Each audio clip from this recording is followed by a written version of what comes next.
সন্ধে হতে না হতে অফিস থেকে বেরিয়ে সবাই মিলে চলে গেলাম চা খাওয়ার জন্য। একটা জায়গায় দাঁড়িয়ে গেলাম, একটু আলাপ আলোচনা করতে থাকলাম কোথায় যাওয়া যায় কি না যাওয়া যায়। তারপর আমরা একটু পাগলামি করিলাম, হে। তারপর সবাই মিলে হাঁটতে থাকলাম, কোথায় যাওয়া যায় কোথায় যাওয়া যায়। চলে গেছিলাম একটা চায়ের দোকানে, এসে একটু কাকুর চা বানানো দেখে নিলাম, কাকু কীভাবে চাটা বানাচ্ছে কিনা। আস্তে আস্তে তারপর বিবেক আমাদেরকে চা দিতে থাকলো,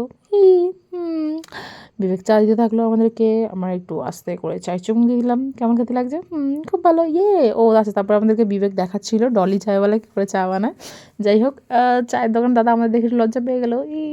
তারপর চা খাওয়া হয়ে যেতে না হতেই আমরা আস্তে আস্তে অফিসের দিকে যাবো বলে বেরালাম, কিন্তু না, আমরা চলে আসলাম একটা আখের রসের দোকানে আর মোমোর দোকানে। কিন্তু দুটোর মধ্যে কোনোটাই খেলাম না, কারণ আমাদের ছিল নিরামিষ। তাই একটা অন্য চপের দোকানে চলে এলাম।